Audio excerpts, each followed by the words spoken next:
ಶುಭ ದಿನ ಮಕ್ಕಳೇ. ಇನ್ನೊಂದು ಸರ್ ನಾವು ಒಟ್ಟಿಗೆ ಕೊಡ್ತಾ ಇದ್ದೀವಿ. ಒಂದು ಶಾಸ್ತ್ರವನ್ನು ಅರ್ಥ ಮಾಡ್ಕೊಳ್ಳೋ ಸಲುವಾಗಿ, ಒಂದು ಅದ್ಭುತವಾದ ವಿದ್ಯೆಯನ್ನು ಅರ್ಥ ಮಾಡ್ಕೊಳ್ಳೋ ಸಲುವಾಗಿ, ಯಾವುದನ್ನು ಅರ್ಥ ಮಾಡ್ಕೊಂಡ್ರೆ ಜೀವನ ಅರ್ಥ ಮಾಡ್ಕೊಳ್ಳೋ ಸುಲಭವೋ ಅಂತಹ ವಿದ್ಯೆಯನ್ನು ಅರ್ಥ ಮಾಡ್ಕೊಳ್ಳೋಕ್ಕೋಸ್ಕರ ಮತ್ತೆ ನೀವು ಸೇರ್ತಾ ಇದ್ದೀವಿ. ಯಾವ ವಿದ್ಯೆ ಅದು?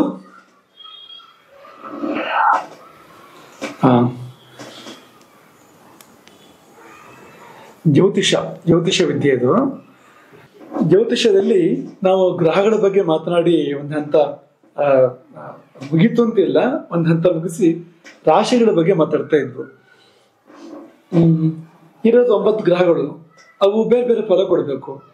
ಅವ್ರವ್ರ ವಿಷಯಗಳು ಬೇರೆ ಬೇರೆ ಇದೆ ಒಂದೊಂದು ಗ್ರಹದ್ದನು. ಆದ್ರೆ ಒಳ್ಳೆ ಫಲ ಕೆಟ್ಟ ಫಲ ಕೊಡ್ಬೇಕು ಅಂದ್ರೆ ಹೆಂಗಪ್ಪ ಕೊಡೋದು ಅಂದ್ರೆ ಅವು ಎಲ್ಲಿದೆ ಅಂತ ನೋಡಿ, ಆ ಗ್ರಹ ಇರೋ ಜಾಗ ನೋಡಿ, ಅದ್ರ ಮೂಲಕ ಫಲ ನಿರ್ಣಯ ಮಾಡಿ.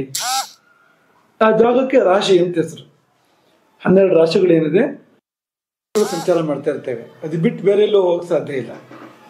ಈ ನವಗ್ರಹಗಳು 9 ರಾಶಿಗಳಲ್ಲೇ ಇರ್ಬೇಕು ಹೊರತು ಈ 9 ರಾಶಿ ಬಿಟ್ಟು ಬೇರೆ ಕಡೆ ಎಲ್ಲೂ ಹೋಗೋದೇ ಇಲ್ಲ. ಎಲ್ಲ ಸೌರವ್ಯೂಹದೊಳಗೆ ಇರ್ಬೇಕಂದ್ರೆ ಇವು ಅನಿವಾರ್ಯ. ಅದು ಹಾಗಾಗಿ ಅದ್ರ ಮೇಲೆ ಫಲ ನಿರೂಪಣೆ ಮಾಡಿ ಅಂತಿರೋಂಥದ್ದು. ಹಾಗೆ ರಾಶಿಗಳ ಸ್ವಭಾವ, ಸ್ವರೂಪ, ಅದ್ರ ಬಗ್ಗೆ ಚಿಂತನೆ ಮಾಡ್ತಾ ಇದ್ದಿದ್ದು. ಒಂದು ಶ್ಲೋಕ ಇದೆ ಬೃಹಜ್ಜಾತಕದಲ್ಲಿ. ಕೆಲವು ಮಕ್ಕಳಿಗೆ, ನಮ್ಮ ಪರಂಪರಾ ಗುರುಕುಲದ ಮಕ್ಕಳಿಗೆ ಬರುತ್ತೆ ಅನುಭವ ಶ್ಲೋಕ ಅದು. ಕ್ರೂರ ಸೌಮ್ಯ ಪುರುಷ ವನಿತೆ ತೇ ಚರಾಗದ್ವಿದೇಹ ಪ್ರಾಗಾದೀಶಾ ಕ್ರಿಯ ವೃಷ ನೃಜು ಕರ್ಕಟಾ ಸತ್ರಿಕೋಣ. ಬರುತ್ತೆ ಶ್ಲೋಕ ಇದು. ಈ ಶ್ಲೋಕ ತುಂಬಾ ಚೆನ್ನಾಗಿ ನಿರೂಪಣೆ ಮಾಡುತ್ತೆ. ಅಂದ್ರೆ ರಾಶಿಗಳ ಬೇರೆ ಬೇರೆ ಆಯಾಮವನ್ನ, ಬೇರೆ ಬೇರೆ ಮುಖವನ್ನ ನಿರೂಪಣೆ ಮಾಡುತ್ತೆ. ಈ ರಾಶಿಗಳಲ್ಲಿ ಇದೇ ಶ್ಲೋಕ ಸುರೇಶ್ ಭಟ್ರು ನಿಮ್ಗೆ ತೋರಿಸ್ತಾ ಇದ್ದಾರೆ ನೋಡಿ. ಇದೇ ಶ್ಲೋಕ. ರಾಶಿಗಳಲ್ಲಿ ಕೆಲವು ಕ್ರೂರ, ಕೆಲವು ಸೌಮ್ಯ, ಕೆಲವು ಗಂಡು ರಾಶಿಗಳು, ಕೆಲವು ಹೆಣ್ಣು ರಾಶಿಗಳು, ಮತ್ತೆ ನಿಮಗೆ ಗೊತ್ತಿರೋ ಹಾಗೆ ಕೆಲವು ಚರ ರಾಶಿಗಳು, ಕೆಲವು ಸ್ಥಿರ ರಾಶಿಗಳು, ಕೆಲವು ಹಾಗದು ಹೋದು ಹೀಗೆ ಇದು ಹೋದು ಉಭಯ ರಾಶಿಗಳು, ಹೀಗೆಲ್ಲ ಇದೆ. ಅದರಲ್ಲಿ ಯಾವುದು ಕ್ರೂರ, ಯಾವುದು ಸೌಮ್ಯ ಅಂತ ಅರ್ಥ ಮಾಡ್ಕೊಳ್ಳೋಣ. ನೆನಪಿದೆಯಾ ನಿಮಗೆ? ಹಿಂದೆ ಪಾಠ ಮಾಡಿದ್ದು ನೆನಪಿದ್ಯಾ ನಿಮ್ಗೆ? ಪಾಠ ಯಾವುದು ಕ್ರೂರ, ಯಾವುದು ಸೌಮ್ಯ ನೆನಪಿದ್ಯಾ?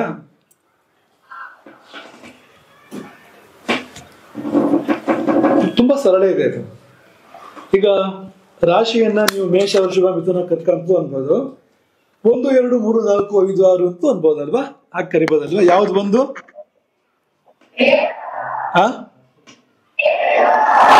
ಮೇಷದಿಂದ ಶುರು ಮಾಡಿ ಅದಕ್ಕೆ 1, 2, 3, 4 ಅಂತ ಕರೀರಿ. ಅದಕ್ಕೆ 12ವರೆಗೆ ಬರುತ್ತೆ. ಮೀನ 12 ಅಂತ. ಇದರಲ್ಲಿ ವಿಷಮ ಸಂಖ್ಯೆ ಯಾವ್ದು ಬರುತ್ತೋ ಅದೆಲ್ಲ ಕ್ರೂರ ಆ ರಾಶಿಗಳು ಅಂತ. ಸಮಸಂಖ್ಯೆ ಯಾವ್ದು ಬರುತ್ತೋ ಅದೆಲ್ಲ ಸೌಮ್ಯ. ಗೊತ್ತಾಯ್ತಾ? 7 ಸಮಸಂಖ್ಯೆನ ವಿಷಮ ಸಂಖ್ಯೆನ? ಅದು ಕ್ರೂರ. ಯಾವ ರಾಶಿ ಇದು 7?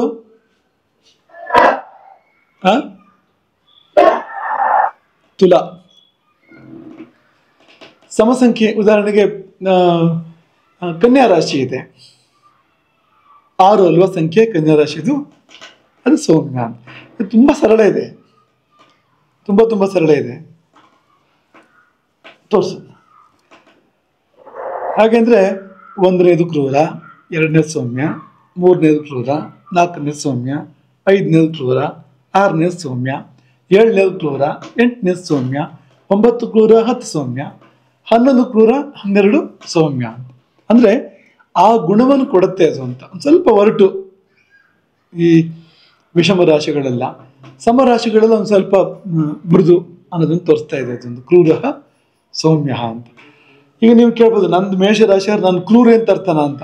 ಅಷ್ಟೆಲ್ಲ ಗಡಿಬಿಡಿ ಮಾಡಬಾರ್ದು. ಯಾಕೆಂದ್ರೆ ಮೇಷರಾಶಿ ಆದ ಮಾತ್ರಕ್ಕೆ ಕ್ರೂರ ಅಂತಲ್ಲ, ಗ್ರಹಗಳನ್ನು ಗಮನಿಸ್ಬೇಕು ಅಂತ. ಸೌಮ್ಯ ಗ್ರಹಗಳ ದೃಷ್ಟಿ ಇದ್ರೆ, ಯೋಗ ಇದ್ರೆ ಆಗ ಕ್ರೂರ ರಾಶಿ ಆದ್ರೂ ಕೂಡ ಸೌಮ್ಯಗಳು ಬರ್ಬೋದು. ಆದ್ರೆ ಆ ರಾಶಿ ಅಂಶ ಒಂಚೂರು ಕೆಲಸ ಮಾಡುತ್ತೆ, ಅದು ಮಾಡದೇ ಇರೋದಿಲ್ಲ ಅಂತ. ಸ್ವಲ್ಪ ಇರುತ್ತೆ ಅದರ ಪ್ರಭಾವ ಅಂತ. ಒಟ್ಟು ತೂಕ ಹಾಕ್ಬೇಕಾಗತ್ತೆ, ಎಲ್ಲ ಸೇರಿ ನೋಡ್ಬೇಕಾಗತ್ತೆ ಅಂತ. ಈಗ ಉದಾಹರಣೆಗೆ ರಾಮನ ರಾಶಿ ಯಾವುದು ಗೊತ್ತಿದೆ ನಿಮ್ಗೆ? ರಾಮನ ಲಗ್ನ ಯಾವುದು? ಕರ್ಕಟಕ ಲಗ್ನ ರಾಮನದ್ದು. ಆಮೇಲೆ ಕರ್ಕಟಕ ರಾಶಿನೂ ಹೌದು ಅಲ್ವಾ ರಾಮನದ್ದು. ಕರ್ಕಟಕ ಸೌಮ್ಯನ ಕ್ರೂರನ ನೋಡಿ, ಸೌಮ್ಯ ಅಲ್ವಾ? ನೋಡಿ, ಕರ್ಕಟಕ ರಾಶಿಯನ್ನು ಸೌಮ್ಯ ರಾಶಿ. ಆ ರಾಶಿಯಲ್ಲಿ 2 ಗ್ರಹಗಳು ರಾಮನಿಗೆ, ಒಂದು ಗುರು, ಇನ್ನೊಂದು ಚಂದ್ರ. ಯಾವ ಗ್ರಹ ಕ್ರೂರ 2ರಲ್ಲಿ ಹೇಳ್ತೀರಾ?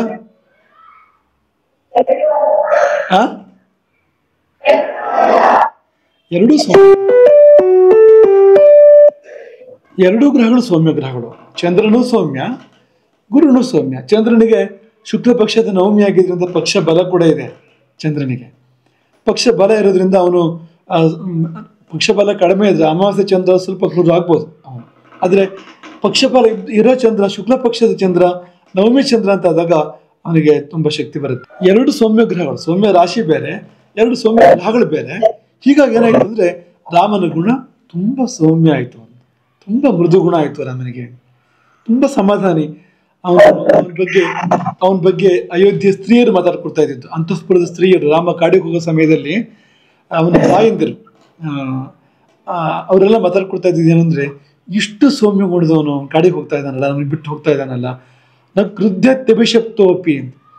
ಅವನನ್ನು ಬೈದ್ರೂ ಕೋಪ ಬರಲ್ಲ ಅವನಿಗೆ ಅಂತ. ಅವನಿಗೆ ಬೇಡದ್ದು ಹೇಳಿದ್ರು ಮಾಡಿದ್ರು ಕೂಡ ನ ಕೃತ್ಯತಿ ಅಭಿಷಪ್ತೋಪಿ ಕ್ರೋಧನೀಯಾನಿ ವರ್ಜಯನ್. ಸಿಟ್ಟು ಬಂದಾಗ ಮಾಡೋಂಥದ್ದೆಲ್ಲ ಇದು ಎಲ್ಲದನ್ನು ಯಾವುದನ್ನು ಮಾಡಲ್ವಂತೆ ರಾಮ. ಏನೋ ಕಣ್ಣು ಕೆಂಪಾಗೋದು, ಮುಖ ಕೆಂಪಾಗೋದು, ಮುಷ್ಟಿ ಕಟ್ಟೋದು, ಅವಡುಗಚ್ಚೋದು, ಈ ಒಂದೇ ಒಂದು ಹೊರಟು ಮಾತಾಡೋದು ಏನಂತೂ ಇಲ್ವಲ್ಲ ಅಂತ. ಆ ತರಹ ಅವನು ಇಡೀ ಸಮಯನೇ ಕಳೆದ್ಬಿಟ್ಟ ಅಂತ ಅಯೋಧ್ಯೆಯಲ್ಲಿ. ಹೊರಡ ಹೊತ್ತಿಗೆ ಕಾಡಿಗೆ ಅವರಿಗೆ ಒಂದೇ ಒಂದು ನೆನಪು ಕೂಡ ಅಂಥದ್ದು ಇರಲಿಲ್ಲ ಅಂತ ಅಯೋಧ್ಯೆಯ ಸ್ತ್ರೀಯರಿಗೆ, ಅಂತಃಪುರದ ಸ್ತ್ರೀಯರಿಗೆ ಅಂತ. ನೀವೆಲ್ಲ ಅಮ್ಮನ ಜಗಳಾಡಿ ಬೈದು ಅಭ್ಯಾಸ ಇರುತ್ತಲ್ಲ ನಿಮಗೆ. ಏನು ಬೇರೆ ಯಾವ ಹತ್ರ ಮಾಡಿದ್ರು ಅಮ್ಮನ ಹತ್ರ ಮಾಡ್ತೀರಿ ನೀವು ಅದನ್ನ ಅಂತ. ಆದರೆ ರಾಮ ತನ್ನ ಅಮ್ಮನ ಹತ್ರ ಆಗಲಿ, ಅಮ್ಮಂದಿರ ಹತ್ರ ಆಗಲಿ, ಯಾರ ಹತ್ರನೂ ಕೂಡ ಆ ಥರ ಮಾಡಲಿಲ್ಲ. ಯಾಕೆಂದರೆ ಅವನು ಸೌಮ್ಯ ರಾಶಿಯವನು, ಸೌಮ್ಯ ಲಗ್ನ, ಸೌಮ್ಯ ರಾಶಿ, 2 ಸೌಮ್ಯ. ಮೇಲಾಗಿ 2 ಸೌಮ್ಯ ಗ್ರಹಗಳು ಸೇರ್ಕೊಂಡಿದ್ದಾವೆ ಅಲ್ಲಿ, ಗುರು ಮತ್ತು ಚಂದ್ರ. ಹೀಗಾಗಿ ಅವನಿಗೆ ಕೋಪ ಅನ್ನೋದು ಇರಲಿಲ್ಲ ಅಂತ. ತಂದ್ಕೋಬೇಕಾಗಿತ್ತು ಅವನಿಗೆ. ಕೋಪ ಬೇಕು ಅಂತಂದ್ರೆ ಕ್ರೋಧ ಮಹಾರಯ ತೀವ್ರವಾದ ಕ್ರೋಧವನ್ನು ತಂದುಕೊಂಡ ಅಂತ ಹೊರತು ಬಂತು ಅಂತ ಅನ್ನೋದಿಲ್ಲ ರಾಮಾಯಣದಲ್ಲಿ ಅಂತ. ರಾವಣನ ಸಂಹಾರ ಮಾಡಬೇಕಾಗಿದೆ, ಅವನಿಗೆ ಸಮಾಧಾನವಾಗಿ ಇದ್ಬಿಟ್ಟು ಸಂಹಾರ ಕಾರ್ಯ ಆಗಲ್ಲ ಅಲ್ವಾ. ಹಾಗಾಗಿ ಸಾಕಿದ ನಾಯಿನ ಕರೆಯೋ ಹಾಗೆ, ಚೂಚು ಒಂದು ಸಾಕಿದ ನಾಯಿನ ಕರೆಯೋ ಹಾಗೆ ಕ್ರೋಧನ ಕರಿತಾ ಇದ್ದ. ಬಾ, ಈಗ ಬೇಕು ನೀನು ಬಾ ಅಂತ ಬರ್ತಾ ಇತ್ತಂತೆ. ಅವನು ಸಾಕು ಹೋಗು ಅಂದ್ರೆ ಹೋಗ್ತಾ ಇತ್ತು ಅಂತ. ನಿಮಗೆ ಯಾರಿಗೆ ಈ ಥರ ಇದೆ? ಕೈ ಎತ್ತಿ, ಯಾರಿಗೆ ಈ ಥರ ಇದೆ ನಿಮ್ಗೆ?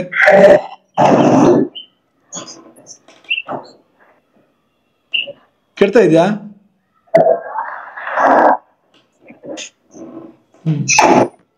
ಯಾರಿಗೂ ಈ ಥರ ಇಲ್ಲ. ಯಾಕೆಂದ್ರೆ ನೀವು ರಾಮ ಅಲ್ಲ ಅಲ್ವಾ, ಹೇಗೆ ಆ ಥರ ಇಲ್ಲ ಅಂತ. ರಾಮನ ಥರ ಆಗ್ಬೇಕು, ನಾವು ಆಗ್ಬೇಕಾಗಿ ತುಂಬಾ ಅಗತ್ಯ.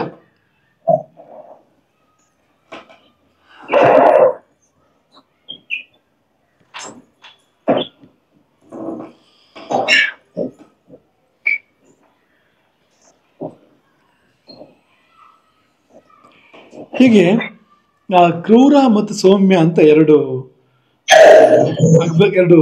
ರಾಶಿಗಳು ಬರ್ತವೆ ಅಂತ. 2 ವಿಧ ಬರುತ್ತೆ ರಾಶಿಗಳಲ್ಲಿ.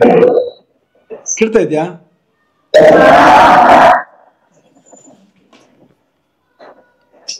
ಸ್ವಲ್ಪ ಸರಿ ಮಾಡ್ಕೊಂಡು ಹಾಗಾಗಿ ಆ ಕಡೆ ಈ ಕಡೆ ನೋಡ್ತಾ ಇದ್ವು. ಇಲ್ಲಿ ನಮ್ಗೆ ಕೇಳೋ ತರ ಮಾಡ್ಕೊಂಡು, ಈಗ ನಮ್ಗೆ ಕೇಳ್ತಾ ಇರಲಿಲ್ಲ ಪಾಪ. ನೀವು ಆಗ ಎಷ್ಟು ಜೋರಾಗಿ ಹಾ ಹ್ಞೂ ಅಂದ್ರು, ನಮ್ಗೆ ಹಾ ಹ್ಞೂ ಕೇಳದೇ ಇಲ್ಲ. ಏನ್ ಮಾಡೋದು? ಈಗ ನೀವು ಅಲ್ಲಿಂದ ಇಲ್ಲಿ ಬರೋ ಹೊತ್ತಿಗೆ ಮೃದು ಆಗ್ಬಿಡ್ತಿತ್ತು. ನೀವು ಕ್ರೂರ ರಾಶಿಯಲ್ಲಿ ಅಲ್ಲಿಂದ ಮಾತಾಡಿದ್ರು ನಾವು ಬಂದು ತಲುಪೋ ಹೊತ್ತಿಗೆ ಸೌಮ್ಯ ರಾಶಿ ಆಗ್ಬಿಡ್ತಾ ಇತ್ತಲ್ಲ ಅದು. ಹಾಗಾಗಿ ನಮ್ಗೆ ಕೇಳ್ತಾ ಇರಲಿಲ್ಲ. ಇಷ್ಟು ನೆನ್ಪಿಟ್ಕೊಳ್ಳಿ, ಸಮಸಂಖ್ಯೆ ಎಲ್ಲ ಸೌಮ್ಯ ಮತ್ತು ವಿಷಮ ಸಂಖ್ಯೆ ಎಲ್ಲ ಈ ಕ್ರೂರ ಕೇಳ್ತಾ ಇದ್ರು. ಆಯ್ತಾ? ಇದು ಓಜ ಮತ್ತು ಯುಗ್ಮ ಅಂತಲೂ ಕರೀತಾರೆ ಇದನ್ನ. ಈ ಸಮ ಮತ್ತು ವಿಷಮ ಅಂತಿದೆಯಲ್ಲ, ಇದನ್ನ ಜ್ಯೋತಿಷದ ಭಾಷೆಯಲ್ಲಿ ಓಜ ರಾಶಿಗಳು, ಪ್ರಸಿದ್ಧವಾದ ಬಳಕೆ ಅಧ್ಯಯನ ಇರುವಂಥದ್ದು. ಓಜ ರಾಶಿಗಳು ಮತ್ತು ಯುಗ್ಮ ರಾಶಿಗಳು. ಯುಗ್ಮ ಯುಗಲ 2, 4, 6, 8, 10, 12 ಯುಗ್ಮ ರಾಶಿಗಳು. ಮತ್ತೆಲ್ಲ ಓಜ ರಾಶಿಗಳು ಅಂದರೆ ವಿಷಮ ಸಂಖ್ಯೆಯಲ್ಲಿಗೆಲ್ಲ ಓಜ ರಾಶಿ ಅಂತ ಹೆಸರು. 1, 3, 5, 7, 9, 11 ಇವೆಲ್ಲ ಓಜ ರಾಶಿಗಳು ಅಂತ ನೆನಪಿಟ್ಕೊಳ್ಳಿ. ಜ್ಯೋತಿಷದ ಆಚಾರ್ಯರುಗಳು ಆ ಶಬ್ದ ಬಳಸ್ತಾರೆ ಜಾಸ್ತಿ. ಓಜ ರಾಶಿ, ಯುಗ್ಮ ರಾಶಿ ಅನ್ನೋ ಶಬ್ದವನ್ನು ಬಳಸ್ತಾರೆ. ಆಯ್ತಾ. ಕ್ರೂರ ಸೌಮ್ಯ ಪುರುಷ ವನಿತೆ. ಇಲ್ಲಿ ಯಾವುದೆಲ್ಲ ಕ್ರೂರ ಅಂತಿದೆಯೋ ರಾಶಿಗಳು ಅವೆಲ್ಲ ಪುರುಷ ರಾಶಿಗಳು, ಯಾವುದೆಲ್ಲ ಸೌಮ್ಯ ಅಂತಿದೆಯೋ ಅದೆಲ್ಲ ಸ್ತ್ರೀ ರಾಶಿಗಳು. ಗೊತ್ತಾಯ್ತಾ. ಮೇಷ ಪುರುಷ ರಾಶಿ, ವೃಷಭ ಸೌಮ್ಯ ರಾಶಿ ಸ್ತ್ರೀ ರಾಶಿ. ಮಿಥುನ ಪುರುಷ ರಾಶಿ, ಸೌಮ್ಯ ಕರ್ಕಟಕ ಸ್ತ್ರೀ ರಾಶಿ ಅಂತ.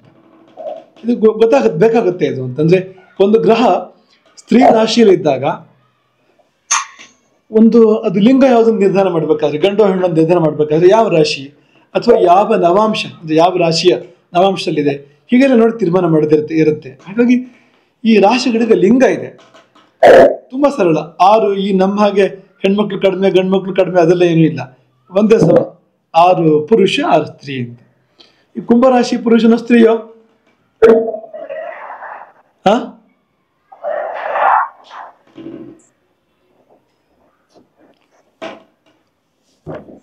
ಕನ್ಯಾ ರಾಶಿ ಪುರುಷನ ಸ್ತ್ರೀನಾ?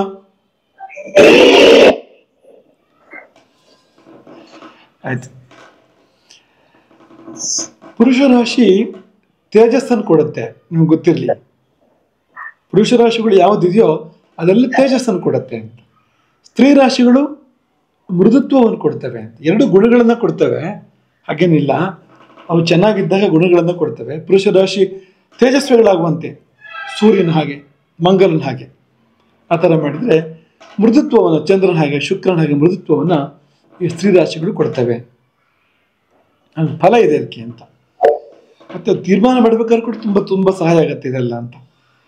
ಒಂದು ವ್ಯಕ್ತಿ ಎಷ್ಟು ಮೃದು, ಎಷ್ಟು ತೇಜಸ್ವಿ ಅವನು, ಇದೆಲ್ಲ ಗೊತ್ತಾಗಬೇಕಲ್ಲ. ಒಂದು ದೀಪ ಚಿಕ್ಕದಾಗಿ ಉರಿತಾ ಇದ್ರೆ ಸೌಮ್ಯ ಕಾಣ್ತಾ ಇರುತ್ತೆ, ಅದು ಜೋರಾಗಿ ಉರಿತಾ ಇದ್ರೆ ತೇಜಸ್ವಿ ಅಂತ. ತೀಕ್ಷ್ಣತೆನೂ ಪಕ್ಕದಲ್ಲೇ ಬರುತ್ತೆ. ಹಾಗಾದ್ರೆ ಈಗ ನಾನು ತುಲಾ ರಾಶಿ, ನಾನು ತೀಕ್ಷ್ಣನ ಅಂತಂದ್ರೆ ಯಾರಿಗೆ ಗೊತ್ತು? ಅಲ್ಲಿ ಶುಕ್ರ ಇದ್ರೆ ಅಲ್ಲಿ ಜಾತಿಯಲ್ಲಿ ಆ ರಾಶಿಯಲ್ಲಿ, ಅಥವಾ ಗುರು ನೋಡ್ತಾ ಇದ್ರೆ, ಚಂದ್ರ ನೋಡ್ತಾ ಇದ್ರೆ ಸೌಮ್ಯ ಗ್ರಹಗಳ ಪ್ರಭಾವ ಬಂದಾಗ ಬೇರೆ ಥರ ಆಗ್ಬೋದು ಅದು ಅಂತ. ಅದನ್ನು ಮನಸ್ಸಲ್ಲಿ ಇಟ್ಕೊಳ್ಬೇಕು ನಾವು ಅಂತ. ಹಾಗಾಗಿ ಕ್ರೂರ ಸೌಮ್ಯ ಪುರುಷ ವನಿತೆ 2 ಥರ ಈ ವಿಭಾಗಗಳನ್ನ ಹೇಳ್ತಾರೆ. ಇದನ್ನ ಚಿಂತನೆಯಲ್ಲಿ ತುಂಬ ತುಂಬ ತುಂಬ ಉಪಯೋಗ ಆಗುವಂಥದ್ದು. ಇದನ್ನ ಚೆನ್ನಾಗಿ ಮನಸ್ಸಲ್ಲಿ ಇಟ್ಕೊಳ್ಳಿ ಅಂತ. ನಿಮ್ಮ ಲಿಂಗ ನಿರ್ಣಯ ಆಗೋದು ಕೂಡ, ಈಗ ನೀವು ಹುಟ್ಟಬೇಕಾದ್ರೆ ಆ ಲಗ್ನ ನವಾಂಶ ಯಾವ ದಿಕ್ಕಿನಲ್ಲಿ ಉದಿಯಾಗ್ತಾ ಇತ್ತು ಅದರ ನವಾಂಶ ಸೂಕ್ಷ್ಮ ಭಾಗ ಅಂತ, ಅದರ ಮೂಲಕ ಲಿಂಗ ನಿರ್ಣಯ ಆಗುತ್ತೆ ಅಂತ ಹೇಳ್ತಾರೆ. ಸಾಮಾನ್ಯವಾಗಿ ಸರಿ ಇರುತ್ತೆ, ನಾನು ನೋಡಿದಾಗ ಸಾಮಾನ್ಯವಾಗಿ ಸರಿ ಇರುತ್ತೆ ಅದು. ಇಷ್ಟು ಸಂತತಿಗಳು ಹುಡ್ತಾ ಇದ್ರು ಕೂಡ, ಇಷ್ಟು ಮಕ್ಕಳು ಹುಡ್ತಾ ಇದ್ರು ಕೂಡ ಸಾಮಾನ್ಯವಾಗಿ ಸರಿ ಇರುತ್ತೆ ಅದು. ಇನ್ನೂ ಸೂಕ್ಷ್ಮವಾಗಿ ಬೇರೆ ಬೇರೆ ಚಿಂತನೆಗಳೆಲ್ಲ ಇದೆ. ಹಾಗಾಗಿ ಲಗ್ನ ನವಾಂಶ ನಾವು ಹುಟ್ಟುವಾಗ ಯಾವ ರಾಶಿ ಪೂರ್ವ ದಿಕ್ಕಲ್ಲಿ ಉದಿಯಾಗ್ತಾ ಇತ್ತೋ ಅದರ 9ನೇ ಒಂದು ಭಾಗ ಯಾವುದು ಬರ್ತಕ್ಕಂಥ ಸಮಯದಲ್ಲಿ ಅದು ತೀರ್ಮಾನ ಮಾಡ್ತಾರೆ ಅಂತ. ಮುಂದ್ಕೋಗೋಣ. ಕ್ರೂರ ಸೌಮ್ಯ ಪುರುಷ ವನಿತೆ. ಮುಂದೊಂದು ನಿಮಗೆ ಗೊತ್ತಿದೆ ರಾಶಿಗಳನ್ನ ಚರ ಅಗ ದ್ವಿದೇಹ. ಚರ ಗೊತ್ತಿದೆ, ಚರ ರಾಶಿಗಳು. ಅಗ ಅಂದ್ರೆ ಸ್ಥಿರ ಅಂತ ಅರ್ಥ. ಗ ಅಂದ್ರೆ ಗಮನ ಗತಿ ಇಂಥದ್ದು. ಅಗ ಅಂದ್ರೆ ಗತಿ ಗಮನ ಇಲ್ಲ, ಸ್ಥಿರ ಅಂತ.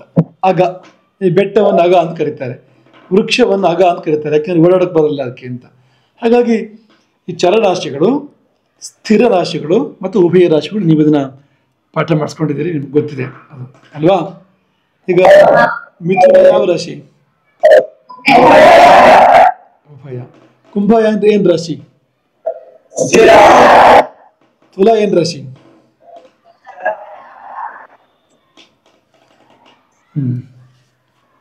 ಆಯ್ತು. ಈಗೊಂದು ಪ್ರಶ್ನೆ ಬಂದಿತ್ತು. ಪ್ರಶ್ನೆ ಕೇಳಿದ್ದು ನಮ್ಮ ಪೂರ್ವ ವಿದ್ಯಾರ್ಥಿನಿ, ಅಪೂರ್ವ ಛಾತ್ರ ಪ್ರಿಯಾ ಕೋರಿಕಾರು ಪ್ರಶ್ನೆ ಕೇಳಿದ್ದು. ಆ ಪ್ರಶ್ನೆ ಏನಂದ್ರೆ, ಈ ಧನುರಾಶಿ ಬಗ್ಗೆ ಹೇಳ್ಬೇಕಾದ್ರೆ ಅರ್ಧ ಕುದುರೆ ಅರ್ಧ ಪುರುಷ ಅಂತ ಹೇಳಿದ್ರಿ, ಯಾಕೆ ಹೀಗೆ? ಹಾಗ್ಯಾಕೆ ಇರ್ಬೇಕದು ಅಲ್ವಾ? ಪಾಪ ನೋಡಿ, ಈಗ ಕುದುರೆ ಹೊಟ್ಟೆ ಇದೆ ಅಲ್ವಾ, ಹುಲ್ಲು ಮೇಯಕ್ಕಾಗಲ್ಲ ಹಾಗಂತ.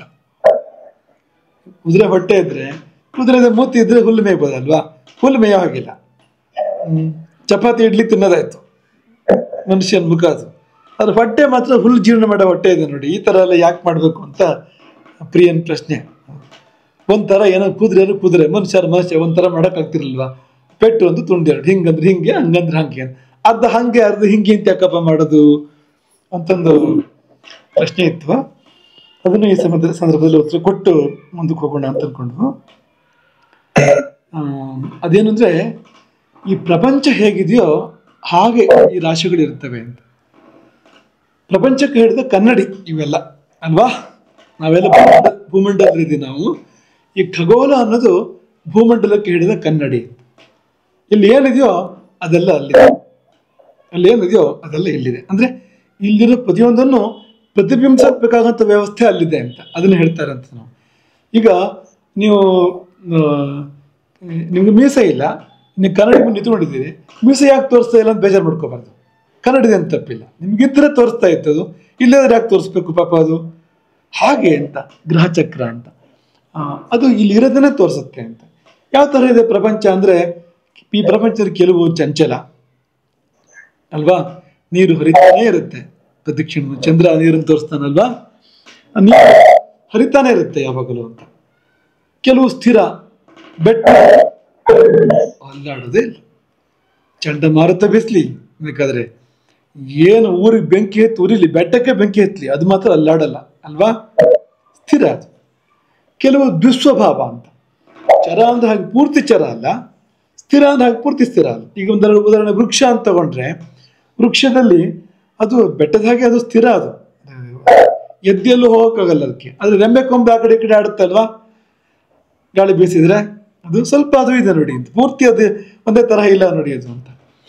ದುಸ್ವಭಾವ ಅಂತ. ಈ ಉದಾಹರಣೆಗೆ ಜಲಚರಗಳಿದ್ದಾವೆ ಈ ಭೂಮಂಡಲದಲ್ಲಿ.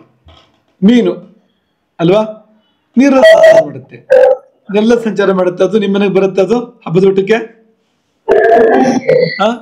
ದೀಪಾವಳಿ ಹಬ್ಬ ನಿಮ್ಮನೆಗೆ ಬಂದು ಅದು ಕಡುಬು ತಿನ್ನೋಣ ಅಂತ ಬರುತ್ತಾ ನಿಮ್ಮನೆಗೆ? ಅದು ಮೀನು ಬರೋ ಹಾಗಿಲ್ಲ, ಆಗಲ್ಲ ಅಲ್ವಾ. ಆಯ್ತು, ನಾಯಿ ಅದು ಸ್ಥಳಚರ, ಅದು ಜಲಚರ ಸ್ಥಳಚರ. ಅದು ನಾಯಿ ನೀರಿಗೆ ಹೋಗುತ್ತೆ, ನೀರೊಳಗೆ ಇರೋಕ್ಕಾಗತ್ತೆ ನಾಯಿಗೆ? ಇರೋಕ್ಕಾಗಲ್ಲ. ಒಂದ್ಸಾರಿ ನೀರಿಗೆ ಬಿದ್ದರೆ ಈಜ್ಕೊಂಡು ಬರ್ಬೋದು ಆ ಕಡೆಗೆ, ಅದು ಬೇರೆ ವಿಷಯ. ಅದು ಮೀನಿನ ಥರ ನೀರೊಳಗೆ ಮನೆ ಮಾಡ್ಕೊಂಡು ಅಲ್ಲೇ ಓಡಾಡ್ಕೊಂಡು ಇರೋಕ್ಕಾಗತ್ತೆ ಅಂದರೆ ಇರೋಕ್ಕಾಗಲ್ಲ ಅದು ಅಂತ. ಇರಲ್ಲ ಅದು. ಒಂದು ಸ್ವಲ್ಪ ಹೊತ್ತಿದ್ದರೆ ಆಮೇಲೆ ಅದು ಕೈಲಾಸಕ್ಕೆ ಹೋಗುತ್ತೆ. ಅದು ಕೈಲಾಸಕ್ಕೆ ಹೋಗಕ್ಕಾಗ್ಬೇಕಲ್ಲ ಪಾಪ, ಅದೇನು ನಾಯಿ ಅಲ್ವ, ಅದು ಮನುಷ್ಯ ಆಗಬೇಕು ಕೈಲಾಸಕ್ಕೆ ಹೋಗ್ಬೇಕಾದ್ರೆ. ನೀವೇನೋ ಕೇಳಿದಿರಿ ನೀವೆಲ್ಲರೂ ಕೂಡ. ಹೀಗೆ ಜಲಚರಗಳಿದ್ದಾವೆ, ಸ್ಥಳಚರಗಳು ಇದ್ದಾವೆ, ಉಭಯಚರಗಳು ಇದ್ದಾವೆ ಅಲ್ವಾ. ಉದಾಹರಣೆ ಪ್ರಸಿದ್ಧ ಅದು ಆಮೇಲೆ ಆರಾಮಾಗಿ ನೆಲದಲ್ಲೂ ಓಡಾಡುತ್ತೆ, ನೀರಲ್ಲೂ ಓಡಾಡುತ್ತೆ. ನೆಲದಲ್ಲಿ ಸ್ವಲ್ಪ ನಿಧಾನ ಓಡಾಡ್ಬೋದು, ಅದು ಓಡಾಡುತ್ತೆ ನೆಲದ ಮೇಲೆ.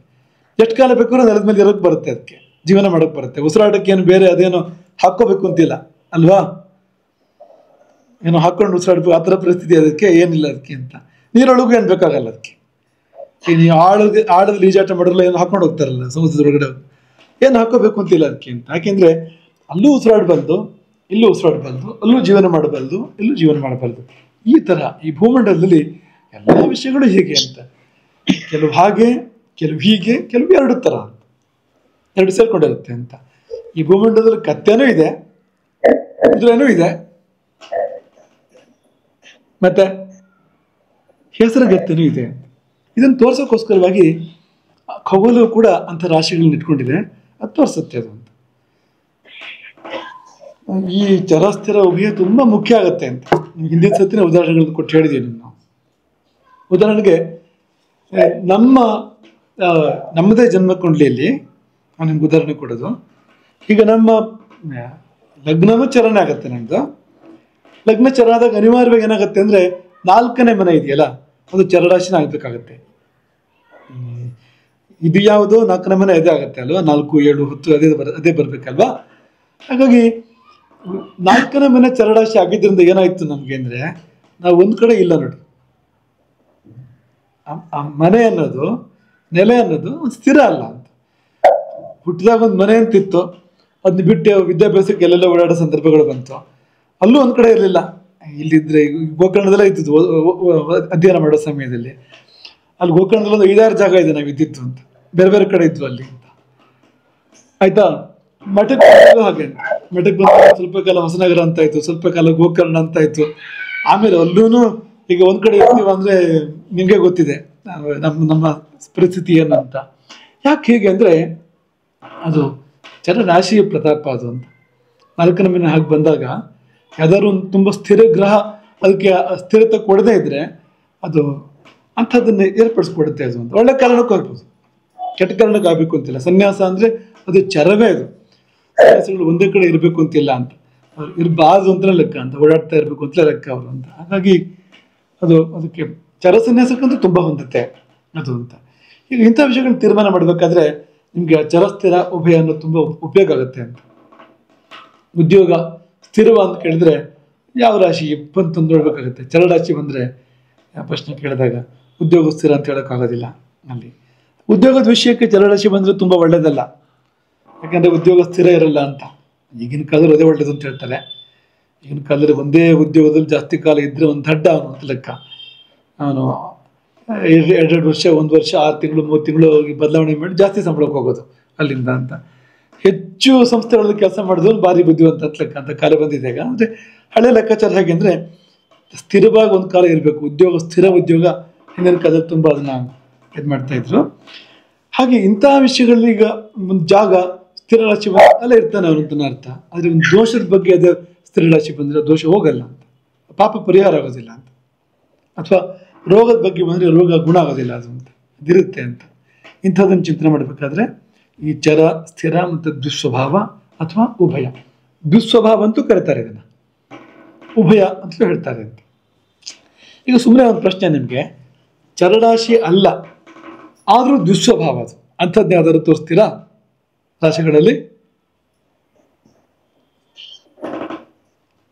ಅಂದ್ರೆ ಉಭಯ ರಾಶಿ ಅಲ್ಲ ಅದು, ಆದ್ರೆ ದುಸ್ವಭಾವ ಇದೆ ಅದಕ್ಕೆ ಅಂತ.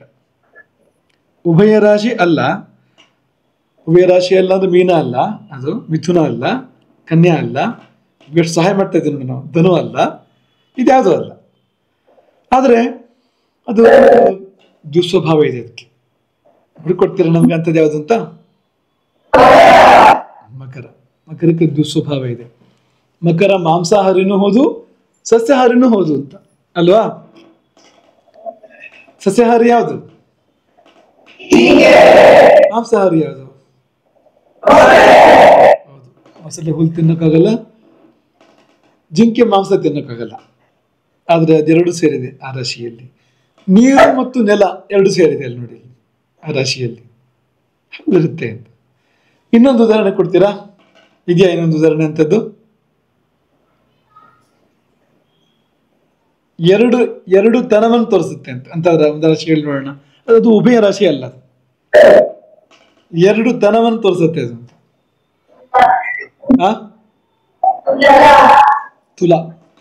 ತುಲಾ ರಾಶಿಯಲ್ಲಿ ತಕ್ಕಡಿ ಅಲ್ವಾ ಅದು? ಹಾಗಾಗಿ ಯಾರು ತುಲಾ ರಾಶಿಯವರೋ ಅವ್ರಿಗೆ 2 ಹೆಸರು ಇರುತ್ತೆ ಅಂತ ಲೆಕ್ಕ. ಸಾಮಾನ್ಯವಾಗಿ ತುಲಾ ರಾಶಿಯವರಿಗೆ 2 ಹೆಸರು ಇರುತ್ತೆ ಅಂತ. ಒಬ್ರಿಗೆ ಇಂಥವ್ರು ಹೇಳಿದ್ರು ನನಗೆ, ಒಬ್ರು ಅಮೆರಿಕ ನಿವಾಸಿ, ಅವರು ಅವ್ರು ತುಲಾ ರಾಶಿ ಅವರಿದ್ದು, ನಿಮ್ಗೆ 2 ಹೆಸರು ಇರಬೇಕು ಅಂತ ಒಂದು ಅವರಿಗೆ. ಇಲ್ಲ, ಒಂದೇ ಹೆಸರು ಸ್ಮಿತಾ ಒಂದೇ ಹೆಸರು ಅಂತ. ಆಮೇಲೆ ತುಂಬಾ ನೋಡೋ ತನಕ ಅವ್ರು ಅಮೆರಿಕಕ್ಕೆ ಹೋದ್ಮೇಲೆ ಹೆಸರು ಬದಲಾಯಿಸಿ SMITH ಅಂತ ಮಾಡ್ಬೇಕಾದ್ರೆ ಅದಲ್ಲಿ 2 ಆಗಿದೆ ಅಂತ. ಇದೊಂದು 2 ಹೆಸರು ಆ ಥರ ಆಗಿದೆ. ಹಂಗಾದ್ರೂ ಆಗುತ್ತೆ ಅಂತ, ಆಗದೆ ಇರೋದಿಲ್ಲ ಅದು ಅಂತ.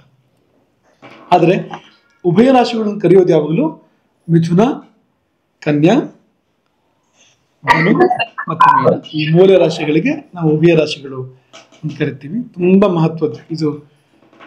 ವಿಷಯಗಳನ್ನು ತೀರ್ಮಾನ ಮಾಡಬೇಕಾದ್ರೆ ಇವೆಲ್ಲ ತುಂಬಾ ಮುಖ್ಯ ಆಗ್ತವೆ. ಇದನ್ನ ನೀವು ಗಮನದಲ್ಲಿಟ್ಕೋಬೇಕು ಯಾವಾಗಲೂ ಅಂತ. ಇದು ನಿಮಗೆ ನಮ್ಮ ಸುರೇಶ್ ಭಟ್ರು ನಿಮಗೆ ತುಂಬಾ ಸುಲಭ ಮಾಡಿಕೊಡ್ತಾ ಇರೋಂಥದ್ದು, ನಿಮಗೆ ವಿಪರೀತ ಸುಲಭ ಮಾಡಿಕೊಡ್ತಾ ಇರೋಂಥದ್ದು. ಇದು ನಿಜವಾಗ್ಲೂ ಸುಲಭ ಇದೆ. ಚರ ಸ್ಥಿರ ಉಭಯ ಅಂತ ಹೋಗ್ತಾ ಇರುತ್ತೆ ಇದು. ಚರರಾಶಿಯ ನಾಲ್ಕನೇ ರಾಶಿ ಚರಣ ಬರುತ್ತೆ. ಸ್ಥಿರ ರಾಶಿಯ ನಾಲ್ಕನೇ ರಾಶಿಗಳು ಸ್ಥಿರನೇ ಬರುತ್ತೆ. ಮತ್ತೆ ಉಭಯ ರಾಶಿ ಕೂಡ ಹಾಗೆ ನಾಲ್ಕನೇ ರಾಶಿಗಳು ಅದೇ ಬರುತ್ತೆ. ಮತ್ತೆ ದಿಕ್ಕು ನೆನಪು ಮಾಡಬೇಕಾಗಿದೆ ನಮಗೆ. ರಾಶಿಗಳ ದಿಕ್ಕುಗಳು ನೆನಪಿದೆ ನಿಮಗೆ?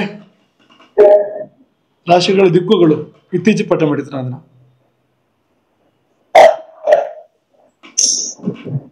ಕದ್ದು ಹೋದ ವಸ್ತು ಯಾವ ದಿಕ್ಕಲ್ಲಿದೆ, ಅಥವಾ ಸೀತೆಯನ್ನು ಕದ್ಕೊಂಡು ಹೋದ್ರೆ ರಾವಣ ಯಾವ ದಿಕ್ಕಿಗೆ ಕದ್ಕೊಂಡು ಹೋದ ಅಂತ ಈ ದಿಕ್ಕು ಗೊತ್ತಾಗಬೇಕಲ್ಲ ನಮಗೆ. ಅದಕ್ಕೆ ನಿಮ್ಮನೆ ದೇವ್ರ ಕೋಣೆ ಇಂಥ ದಿಕ್ಕಲ್ಲಿದೆ ಅಂತ ಹೇಳ್ಬೇಕಲ್ಲ. ಅದು ನಿಮ್ಮನೆ ಇಲ್ಲಿಂದ ಇಂಥ ದಿಕ್ಕಲ್ಲಿದೆ ಅಂತ ಹೇಳ್ಬೇಕಾದ್ರೆ ದಿಕ್ಕು ತುಂಬಾ ಮುಖ್ಯ ಆಗುತ್ತಲ್ಲ. ರಾಶಿಗಳು ಯಾವ ದಿಕ್ಕುಗಳನ್ನು ಸೂಚನೆ ಮಾಡ್ತೇವೆ ಅಂದ್ರೆ ಅದನ್ನು ತುಂಬಾ ಸರಳವಾಗಿ ಮಾಡಿಕೊಟ್ಟಿದೆ ಜ್ಯೋತಿಷ ಶಾಸ್ತ್ರ ಅಂತ. ಮೇಷ ಪೂರ್ವ, ವೃಷಭ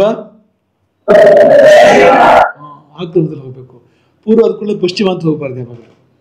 ಪೂರ್ವ ಆದ್ಕೊಳ್ಳೆ ಪಶ್ಚಿಮ ಸಿಗೋದೇ ಇಲ್ಲ. ಯಾಕೆಂದ್ರೆ ನೀವು ಪ್ರದಕ್ಷಿಣ ಕರ್ಬೇಕು ಹೋದ್ರೆ ದಕ್ಷಿಣ ಸಿಗುತ್ತೆ ಮಧ್ಯದಲ್ಲಿ, ಅದಕ್ಕೆ ಪ್ರದಕ್ಷಿಣ ಅಂತ ಕರೆಯೋದು ಹೇಳೋದು. ನೀವು ಅಪ್ರದಕ್ಷಿಣ ಹೋದ್ರೆ ಉತ್ತರ ಸಿಗುತ್ತೆ ನಿಮಗೆ. ಪೂರ್ವ ಆದ್ಮೇಲೆ ಸೀದಾ ಪಶ್ಚಿಮ ಸಿಗೋದೇ ಇಲ್ಲ. ಅದು ಬುದ್ಧಿವಂತರಲ್ಲ. ಪೂರ್ವ ಪಶ್ಚಿಮ ಶುರು ಮಾಡೋರು ಬುದ್ಧಿವಂತರಲ್ಲ. ಪೂರ್ವ ಪಶ್ಚಿಮ ಉತ್ತರ ದಕ್ಷಿಣ ಅಂತ ಹೇಳ್ಬಾರ್ದು. ಪೂರ್ವ ದಕ್ಷಿಣ ಪಶ್ಚಿಮ ಉತ್ತರ ಅಂತ ಹೇಳ್ಬೇಕು ಅಂತ. ಹಾಗಾಗಿ ಮೇಷ ಪೂರ್ವ, ವೃಷಭ ದಕ್ಷಿಣ, ಮತ್ತೆ ಮಿಥುನ, ಕರ್ಕ, ಸಿಂಹ ಮತ್ತೆ ಪೂರ್ವ ಬರುತ್ತೆ ಅಂತ. ಸಿಂಹರಾಶಿಗೆ ಅಧಿಪತಿ ಯಾರು? ಅವನು ದಿಕ್ಕೆ ಯಾವುದು? ಅದು ಪೂರ್ವನೇ ಅಂತ. ಹಾಗೆ ಎರಡು ಹೊಂದುತ್ತೆ ಅಲ್ಲಿ ಅಂತ. ಕನ್ಯಾ, ತುಲಾ, ವೃಶ್ಚಿಕ, ಕುಂಭ,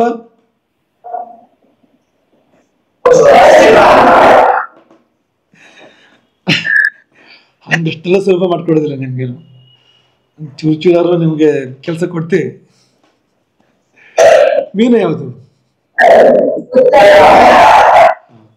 ದಿಕ್ಕುಗಳ ತೀರ್ಮಾನ ಮಾಡೋದಕ್ಕೆ ಇದೊಂದು ಕ್ರಮ. ಪೂರ್ವ ಪಶ್ಚಿಮ ಉತ್ತರ ದಕ್ಷಿಣ ಇದೊಂದು ಕ್ರಮ ದಿಕ್ಕುಗಳನ್ನ ತೀರ್ಮಾನ ಮಾಡೋದಕ್ಕೆ. ಇನ್ನೊಂದು, ಯಾವುದೇ ದೈವಜ್ಞನಿಗೆ ಅವನ ಸುತ್ತ ರಾಶಿ ಚಕ್ರ ಇರುತ್ತೆ ಅಂತ. ಯಾವುದೇ ದೈವಜ್ಞ, ಒಬ್ಬ ದೈವಜ್ಞ ಅಂತಾದ್ರೆ ಅವನು ಎಲ್ಲಿ ಹೋದ್ರು ಎಲ್ಲಿ ಬಂದ್ರು ತಾನಾಗಿ ಅವನು ರಾಶಿಚಕ್ರದ ಮಧ್ಯೆ ಇರ್ತಾನೆ. ಅವನ ಸುತ್ತ ರಾಶಿಚಕ್ರ ಇದ್ದೇ ಇರುತ್ತೆ ಅಂತ. ಆ ರೀತಿಯಲ್ಲೂ ದಿಕ್ಕನ್ನು ನೋಡೋಕೆ ಬರುತ್ತೆ ಅಂತ. ಇದು ಮೇಷ ವೃಷಭಗಳು ಪೂರ್ವ ಆಗತ್ತೆ, ಮಿಥುನ ಆಗ್ನೇಯ ಆಗತ್ತೆ, ಆ ತರಹ ಅಂತ ಮನಸ್ಸಿಗೆ ಬಂತ. ಸಿಂಹ ಮತ್ತು ಕರ್ಕ ಮತ್ತು ಸಿಂಹ ದಕ್ಷಿಣ ಆಗತ್ತೆ. ಹಂಗೆ ತಗೊಂಡಾಗ ಇಲ್ಲಿಯಾದ್ರೂ ಕೂಡ ಕರ್ಕ ಯಾವುದಕ್ಕೆ ದಕ್ಷಿಣ ಆಗಿತ್ತಲ್ವಾ? ಇಲ್ಲಿದ್ರು ದಕ್ಷಿಣ ಆಗಿತ್ತ?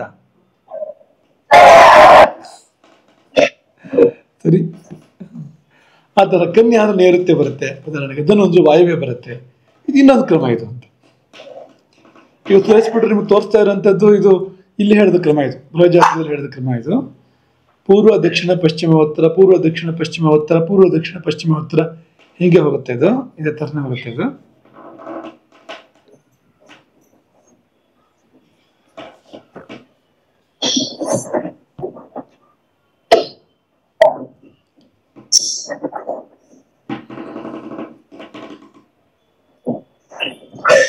ಹೀಗೆ ಈ ರಾಶಿಗಳಿಗೆ ಇಷ್ಟೆಲ್ಲ ವಿಷಯಗಳಿದೆ. ಕೊನೆಯದೊಂದು ವಿಷಯ ಪ್ರಸ್ತಾಪ ಮಾಡಿ ನಿಲ್ಲಿಸೋಣ, ಮತ್ತು ಮುಂದಿನ ಸತಿಗೆ ಅದನ್ನು ಮುಂದುವರಿಸೋಣ.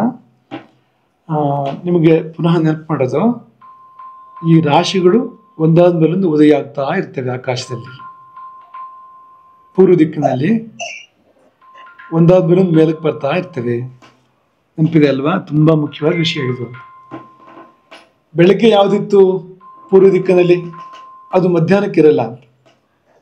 ಮತ್ತೊಂದು 2 ಗಂಟೆಲಿ ಇರಲ್ಲ, ಅದು ಬದಲಾಗ್ತಾ ಇರುತ್ತೆ. ಅದು ಈ 12 ರಾಶಿಗಳು ಬಂದು ಹೋಗ್ತವೆ ಪೂರ್ವ ದಿಕ್ಕಿನಲ್ಲಿ. ಪೂರ್ವ ದಿಗಂತದಲ್ಲಿ 24 ಗಂಟೆ ಒಳಗಡೆಗೆ 12 ರಾಶಿಗಳು ಬಂದು ಹೋಗ್ತವೆ. ಯಾಕಂದ್ರೆ ಮೇಲೆ ಬರ್ತಾ ಇರುತ್ತೆ ರಾಶಿಗಳು, ಒಂದೊಂದಾಗ ಮೇಲೆ ಬರ್ತಾ ಇರುತ್ತೆ. ಅಥವಾ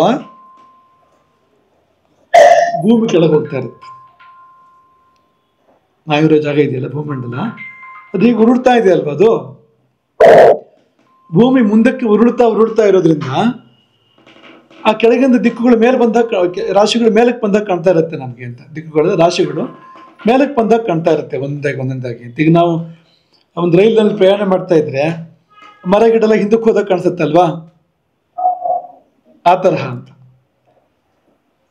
ಅದು ಅಂತ ಭ್ರಮೆ ಹುಟ್ಟುತ್ತೆ ನೋಡಿ ಅಂತ. ವೇಗವಾಗಿ ನಾವು ಯಾವ್ದಾದ್ರು ವಾಹನದಲ್ಲಿ ಪ್ರಯಾಣ ಮಾಡ್ತಾ ಇದ್ರೆ ಅಕ್ಕಪಕ್ಕ ಇವರು ಸ್ಥಿರವಾದ್ದಲ್ಲ, ಮರ ಗಿಡ ಕೂಡ ಹಿಂದ್ಗಡೆ ಓಡ್ತಾ ಇರೋ ಥರ ಕಾಣುತ್ತೆ ಅದು ಅಂತ. ಆದರೆ ವಾಸ್ತವವಾಗಿ ನಾವೇ ಮುಂದಕ್ಕೆ ಹೋಗ್ತಾ ಇರ್ತೀವಲ್ವಾ, ಆ ತರಹ ಈ ಭೂಮಿ ಮುಂದಕ್ಕೆ ತಿರುಗ್ತಾ ಇರೋದ್ರಿಂದ ಆಕಾಶ ನಮ್ಗೆ ಒಂದೇ ಕಾಣಿಸೋಕೆ ಸಾಧ್ಯ ಇಲ್ಲ ಅಂತ. ಆಕಾಶ ಬದಲಾಗ್ತಾ ಇರುತ್ತೆ ಅಂತ, ಕಾಣುವಂಥ ಆಕಾಶದ ಭಾಗ ಇದೆಯಲ್ಲ ಬದಲಾಗ್ತಾ ಇರುತ್ತೆ, ಬೇರೆ ಬೇರೆ ರಾಶಿಗಳ ಮೇಲಕ್ಕೆ ಬರ್ತಾ ಇರುತ್ತೆ ಅಲ್ಲಿ.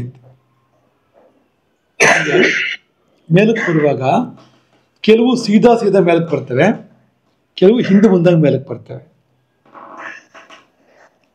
ಕೆಲವು ತಲೆ ಮುಂದಾಗಿ ಮೇಲಕ್ಕೆ ಬರ್ತವೆ, ಇನ್ನು ಕೆಲವು ಬೆನ್ನು ಮುಂದಾಗಿ ಮೇಲಕ್ಕೆ ಬರ್ತವೆ ಅಂತ.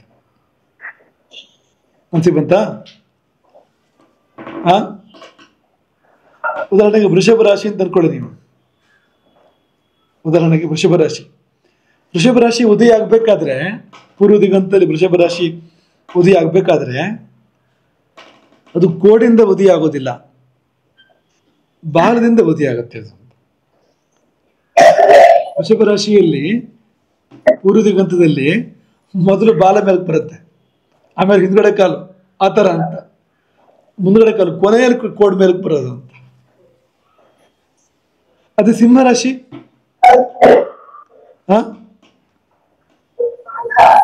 ಸಿಂಹರಾಶಿ ವ್ಯತಿರಿಕ್ತ ಇದಕ್ಕೆ ಅಂತ. ಹೀಗಾಗಿ ಶೀರ್ಷೋದಯ ಮತ್ತು ಪೃಷ್ಠೋದಯ ಅಂತ ಕರೀತಾರೆ ಇದನ್ನ.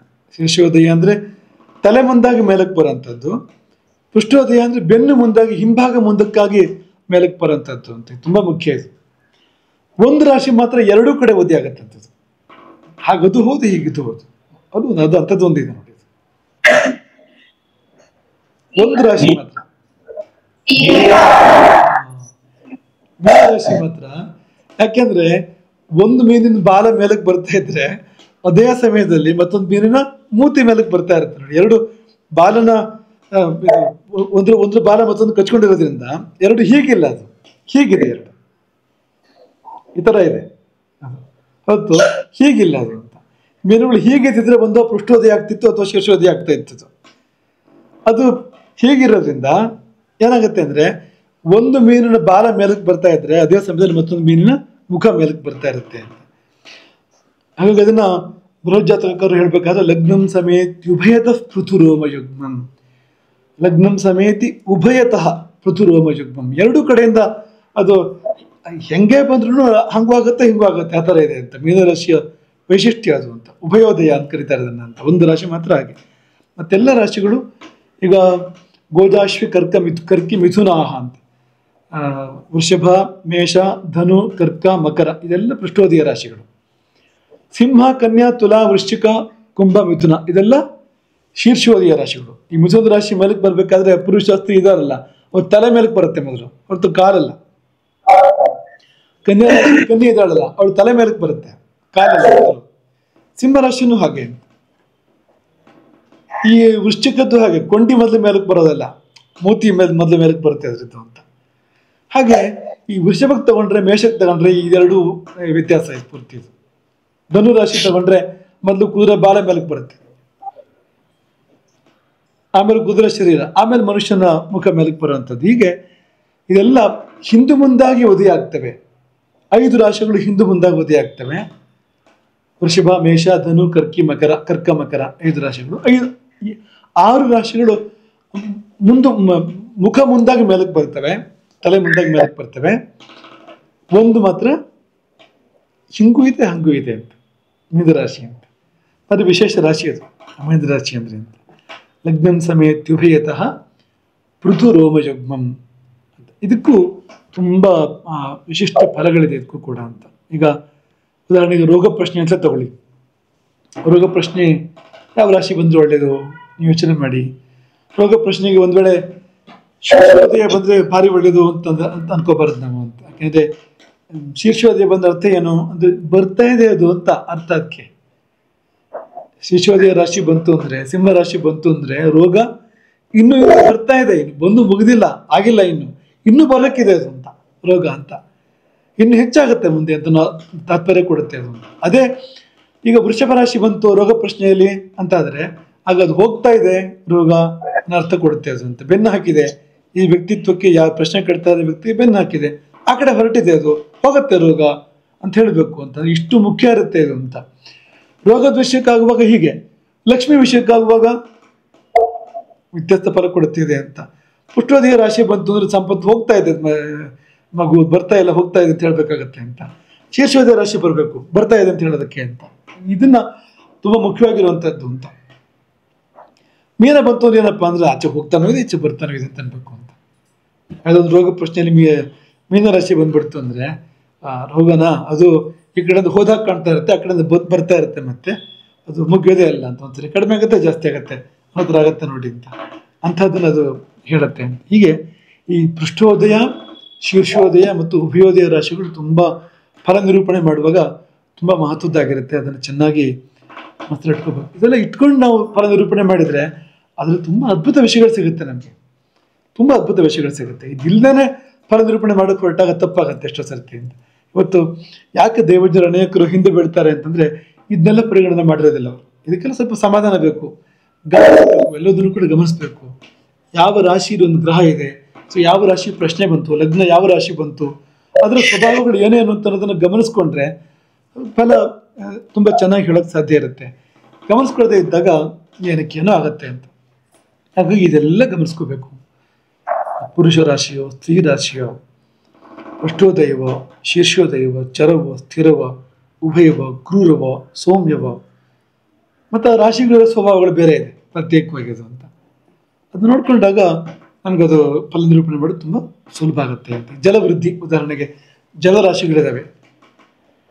ಆ ಜಲರಾಶಿಗಳು ಏನು ಹೇಳ್ತವೆ ಅಂದರೆ, ಈಗ ಉದಾಹರಣೆಗೆ ಜಲರಾಶಿ ಅಂದರೆ ಮೀನರಾಶಿ ಇದೆ ಉದಾಹರಣೆಗೆ, ಅಥವಾ ಕನ್ಯಾ ರಾಶಿ ಇದೆ.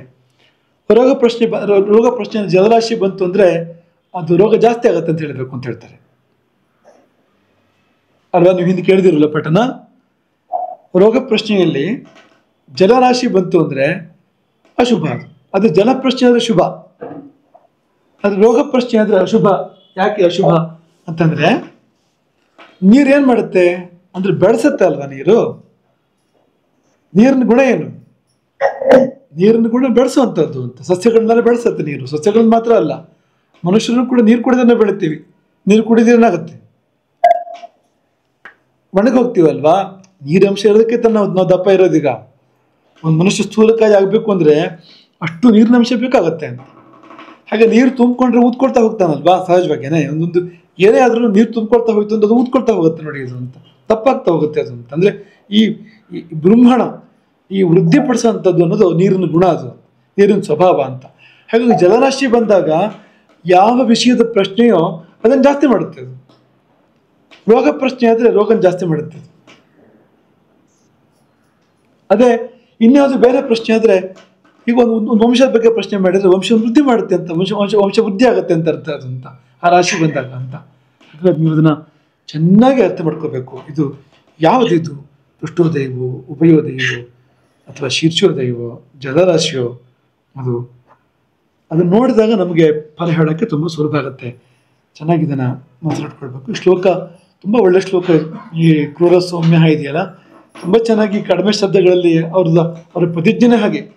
ವರಾಹಮಿಹಿರಾಚಾರ್ಯರ ಪ್ರತಿಜ್ಞೆ ಏನು ಅಂದರೆ ಸ್ವಲ್ಪಂ ವೃತ್ತ ವಿಚಿತ್ರಂ ಅರ್ಥಬಹುಲಂ. ಸ್ವಲ್ಪಂ ಅಂತ ಪ್ರತಿಜ್ಞೆಗೆ ನಾನು ಜಾಸ್ತಿ ಶಬ್ದ ಬಳಸೋದಿಲ್ಲ, ಜಾಸ್ತಿ ವಾಕ್ಯ ಇಲ್ಲ, ಜಾಸ್ತಿ ಶಬ್ದ ಇಲ್ಲ, ಜಾಸ್ತಿ ಅಕ್ಷರನೂ ಇಲ್ಲ, ಆದಷ್ಟು ನಾನು ಕಡಿಮೆ ಮಾತಾಡ್ತೀನಿ ಅಂತ. ಹಾಗಂತ ವಿಷಯ ಕಡಿಮೆ ಹೇಳ್ತೇನೆ ಅಂತಲ್ಲ.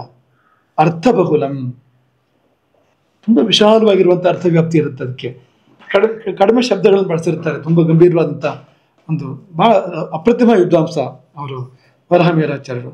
ಬರೇ ವಿದ್ವಾನತ್ ಮಾತ್ರ ಅಲ್ಲ, ಜ್ಞಾನಿ ಅವರು, ತತ್ವಜ್ಞ ಅಂತ. ಹಾಗಾಗಿ ಅವರಿಗೆ ಅಂಥ ಕೃತಿ ರಚನೆ ಮಾಡೋಕ್ಕೆ ಸಾಧ್ಯ ಆಯಿತು ಅಂತ ಈ ಒಂದೇ ರಾಶಿಯಲ್ಲೇ ಅವರು ಹೇಳಿಬಿಟ್ಟಿದ್ದಾರೆ ಅಂತ. ಹಾಗೆ ದಿಕ್ಕುಗಳನ್ನ ಹೇಳ್ಬೇಕಾದ್ರೆ ಅವ್ರು ಎಷ್ಟು ಚೆನ್ನಾಗಿ ಹೇಳ್ತಾರೆ ಅಂದರೆ ಪ್ರಾಗಾದೀಶಾಹ ತುಳಸಿ ತೋರಿಸೋದು ಪ್ರಾಗಾದೀಶಾಹ ಕ್ರಿಯ ವೃಷ ನೃಯು ಕರ್ಕಟಾಹ ಸತ್ರಿಕೋಣಾಹ. ಪ್ರಾಗ್ ಅಂದರೆ ಪೂರ್ವ ಅಂತ ಅರ್ಥ, ಪ್ರಾಗಾದಿ ಅಂದರೆ ಪೂರ್ವವೇ ಮೊದಲಾಗಿ ಅನ್ನೋದನ್ನು ಹೇಳ್ತಾ ಇರುವಂಥದ್ದು. ಎರಡನೇ ಸಾಲು ನೋಡಿ ಅಲ್ಲಿ ಪ್ರಾಗಾದೀಶಾಹ ಕ್ರಿಯ ವೃಷ ನೃಯು ಕರ್ಕಟಾಹ. ಕ್ರಿಯಾ ಅಂದರೆ ಮೇಷರಾಶಿಗಿರೋ ಸಂಜ್ಞೆ, ಅದು ಮೇಷ ಅಂತ ಅರ್ಥ. ಕ್ರಿಯಾ ಅಂತಂದರೆ ವೃಷಭ, ನೃಯುಕ್ ಅಂದರೆ ಮಿಥುನ, ಯುಕ್ ಅಂದರೆ ಯುಗಲ ಜೋಡಿ, ನೃಯುಕ್ ಮನುಷ್ಯರ ಜೋಡಿ ಅಂದರೆ ಮಿಥುನ ರಾಶಿ, ಅದು ಕರ್ಕಟ ಅಂದರೆ ಕರ್ಕಟಕ ರಾಶಿ. ಈ 4 ರಾಶಿಗಳು ಪ್ರಾಗಾದಿ ಪೂರ್ವ ದಕ್ಷಿಣ ಪಶ್ಚಿಮ ಉತ್ತರಕ್ಕೆ ಬರುತ್ತೆ ಅಂಥೇಳಿ. ಮುಂದೆ ಸಿಂಹದಿಂದಲೇ ಹೇಗಪ್ಪ ಅನ್ನೋ ಪ್ರಶ್ನೆಗೆ ಉತ್ತರ ಕೊಡ್ತಾರೆ. ಸತ್ರಿಕೋಣ, ಆಯಾ ರಾಶಿಗಳು ಮತ್ತು ಅದರ ತ್ರಿಕೋಣ ರಾಶಿಗಳು ಅವೆಲ್ಲ ಒಂದು ದಿಕ್ಕನ್ನು ಹೇಳುತ್ತೆ ಅಂತ. ಉದಾಹರಣೆಗೆ ಮೇಷ ಮತ್ತು ಅದರ ತ್ರಿಕೋಣ ರಾಶಿಗಳು ಪೂರ್ವ, ವೃಷಭ ಮತ್ತು ಅದರ ತ್ರಿಕೋಣ ರಾಶಿಗಳು ದಕ್ಷಿಣ, ಮಿಥುನ ಮತ್ತು ಅದರ ತ್ರಿಕೋಣ ರಾಶಿಗಳು ಪಶ್ಚಿಮ, ಕರ್ಕ ಮತ್ತು ಅದರ ತ್ರಿಕೋಣ ರಾಶಿಗಳು ಉತ್ತರ. ಈ ತ್ರಿಕೋಣ ಅಂದರೆ ಏನು ಅಂದರೆ ತ್ರಿಕೋಣ ಬರುತ್ತೆ ಅದು ಗೆರೆ ಹೇಳಿದ್ರೆ. ಮೇಷದಿಂದ 5 ಮತ್ತು 9ನೇ ರಾಶಿಗಳು, ಮೇಷ ವೃಷಭ ಮಿಥುನ ಕರ್ಕ ಸಿಂಹ, ಅಲ್ಲಿಗೊಂದು ಗೆರೆ ಹಿಡಿದ್ವಿ ಮೇಷದಿಂದ. ಆಮೇಲೆ ಹಾಗೆ ಮುಂದಕ್ಕೆ ಹೋದರೆ ಕನ್ಯಾ ತುಲಾ ವೃಶ್ಚಿಕ ಧನು ಅಂತ.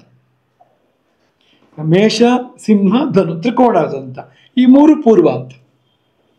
ಈ ತ್ರಿಕೋಣನ ನಿಮ್ಗೆ ಹಿಂದೆ ಪಾಠ ಮಾಡಿದೆ, ಅದನ್ನು ಹೇಳಿದೆ, ಅದನ್ನು ಚೆನ್ನಾಗಿ ನೆನ್ಪಿಟ್ಕೋಬೇಕು. ತೀರಾ ಜೀವಾಳ ಅದು ಜ್ಯೋತಿಷ್ಯದಲ್ಲಿ. ಕೇಂದ್ರ ಮತ್ತು ತ್ರಿಕೋಣ ತುಂಬ ಉಪಯೋಗ ಆಗುತ್ತೆ. ಚೌಕಪರ ರಾಶಿಗಳು ಕೇಂದ್ರ ರಾಶಿಗಳು, ತ್ರಿಕೋಣಪರ ರಾಶಿಗಳು ತ್ರಿಕೋಣ ರಾಶಿಗಳು ಅಂತ.